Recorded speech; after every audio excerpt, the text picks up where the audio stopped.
Don't give up on anything. I've had a lot of obstacles in my life, spiritually, physically, emotionally, relationships, businesses. And the key is to just don't let them get you down.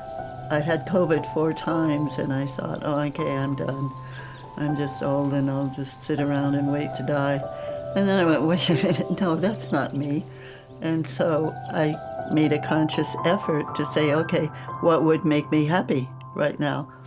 And that's what I did. My name is Diane, and I was born in Des Moines, Iowa in 1944. I spent most of my life in Colorado, which makes me a mountain girl. When I was young, I did not consider myself to be pretty. I was tall and skinny and had a weird hairdo. But the same thing happened to me 3 times. Someone would come to me and say, have you modeled? And take me to a modeling agency, and that's how I ended up being a model. In 1970, I landed a Vogue cover and 2 Bazaar covers in Italy, which kind of put me on the map over there. I loved modeling. I loved the traveling and learn a little bit of each language and how those people thought and lived. I bought some land in Aspen, and I would go back and forth. I'd spend a week in Aspen and 3 weeks in Paris. When I was working on my land, I would be digging trenches. I lived in a tent. I wore overalls all the time, no makeup. And then I would fly off to Paris and be doing Vogue covers and having, surrounded by stylists and hairdressers and makeup artists and photographers. So it was kind of surreal. Eventually, after 20 years of modeling or so, I just lost interest. I needed something new.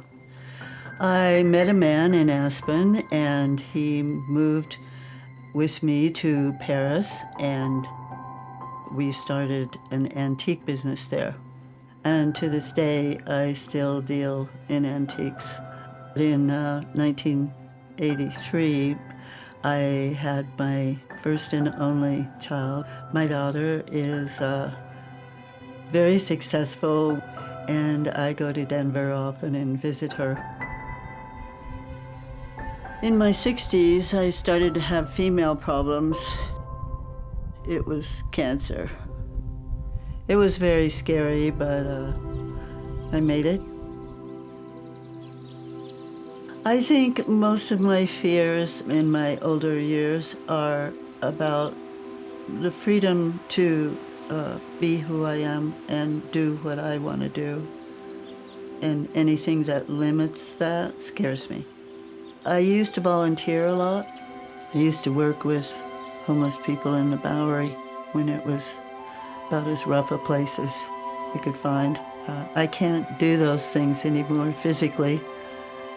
So instead of donating my time, I donate money. Not a lot, but what I can afford when I can afford it. No matter what you're going through, don't give up on life. Don't think you're old and all your good years are gone.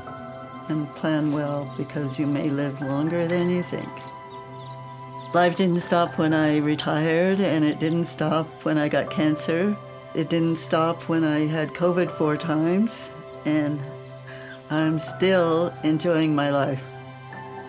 In fact, I'm enjoying my life a lot more than certain other ages. One of my big joys is just driving my RV around in the mountains and stopping wherever I want and enjoying the scenery and visiting friends. Nature is my best medicine. I love hiking. I love skiing. I like to go out dancing. I'm often the first one to get out there dancing. I'm kind of known for it. There's always something you can do to enjoy life. When I was about 20, somehow I ended up in a very low-budget horror film. It was called Manos, The Hands of Fate. I thought it was safely buried because it was so bad. 40 years later, all of a sudden it became a cult sensation as the worst movie ever made. For years, people believed that I died in a fiery car crash right after the movie. But then somebody found me. To my surprise, I actually enjoyed being a part of the resurgence of Manos.